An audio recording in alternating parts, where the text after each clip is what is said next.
Hello friends, હું કલા રામોલિયા સુરતથી કુકિંગ સ્ટુડિયો બાય કલામાં તમારું સ્વાગત કરું છું। આજે આપણે બનાવીશું ભીંડાનું શાક, એ પણ માત્ર 10 જ મિનિટમાં મસાલાવાળું। જો તમે જોઈ શકો છો કે કેટલું સરસ દેખાઈ રહ્યું છે। આ શાક ખાવામાં ખૂબ જ ટેસ્ટી લાગે છે અને બનાવતા બિલકુલ વાર નથી લાગતી। તો ચાલો જોઈ લઈએ રેસીપી। પણ એ પહેલાં જો હજી સુધી તમે મારી ચેનલને સબસ્ક્રાઈબ ના કરી હોય તો સબસ્ક્રાઈબ કરી લેજો અને બેલ આઇકન પર બટન દબાવી દેજો, જેથી મારા નવા વિડીયોની નોટિફિકેશન સૌથી પહેલાં મળે। તો ચાલો જોઈ લઈએ રેસીપી। તો સૌથી પહેલાં આપણે ભીંડાને આ રીતે લઈ વચ્ચેથી ચીરો પાડી, મોટા ભીંડા હોય તો બે ટુકડા કરીશું અને નાનો ભીંડો હોય તો આખી જ સિંગ લેવાની છે।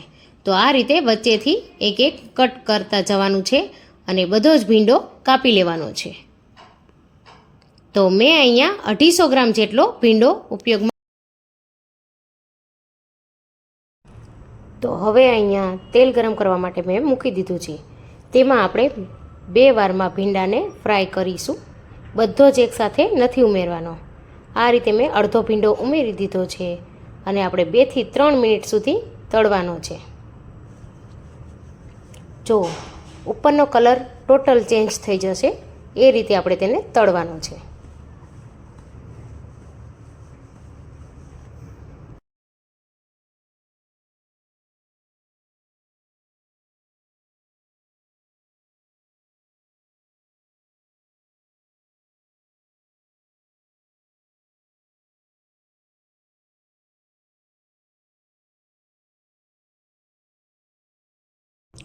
તો આ રીતે ફેરવતા જઈ ભીંડાને તળી લેવાનું છે। તો તમે જોઈ શકો છો કે અહીંયા ઉપરથી એકદમ કલર ચેન્જ થઈ ગયો છે।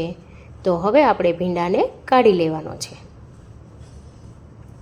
એ જ પ્રમાણે આપણે બીજા ભીંડાને પણ તળી લઈશું।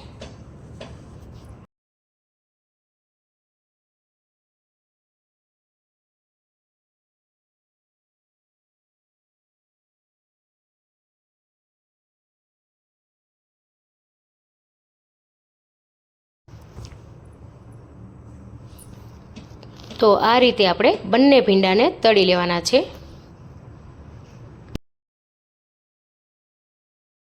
તો અહીંયા મારે ભીંડો તળાઈને તૈયાર થઈ ગયો છે। તો હવે એ પેનમાંથી બધું જ તેલ કાઢી 2 થી 3 ચમચી જેટલું તેલ રહેવા દઈશું। ત્યારબાદ તેમાં અડધી ચમચી જેટલી રાઈ ઉમેરી દઈશું। રાઈ થોડી તતડે એટલે તેમાં અડધી ચમચી જેટલું જીરું ઉમેરી દઈશું।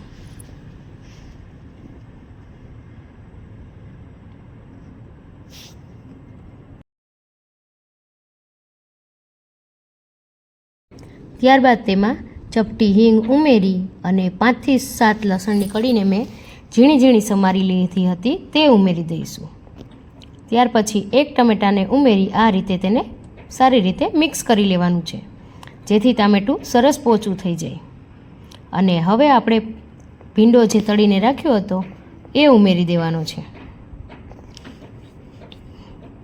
અને હવે બધું જ સારી રીતે મિક્સ કરી લઈશું।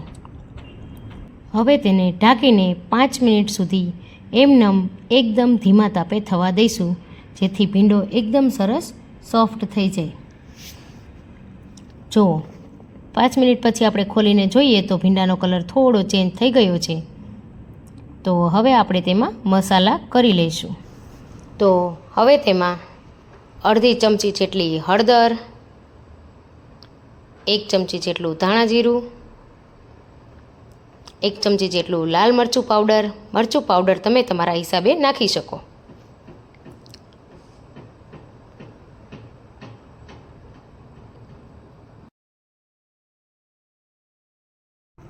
હવે તેમાં મોટી 3 ચમચી જેટલું ચવાણાને પીસી અને ઉમેરી દેવાનું છે, જેનાથી ટેસ્ટ ખૂબ જ સરસ આવે છે। અને હવે સારી રીતે બધું જ મિક્સ કરી લેવાનું છે।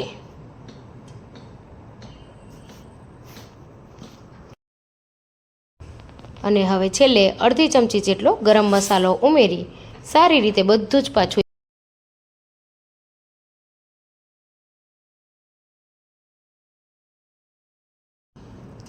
અને હવે છેલ્લે મીઠું ઉમેરી એકવાર સારી રીતે પાછું મિક્સ કરી લઈશું.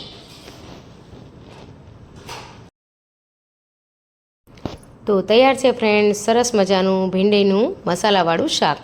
જો દેખાવમાં જેટલું સરસ લાગી રહ્યું છે, ટેસ્ટમાં તો એનાથી પણ વધારે સરસ છે. તો તમે પણ જરૂરથી બનાવજો આ રેસીપી અને કમેન્ટ કરીને મને કહેજો કે તમને મારી રેસીપી કેવી લાગી. તો ફરી મળીશું નવી રેસીપી સાથે.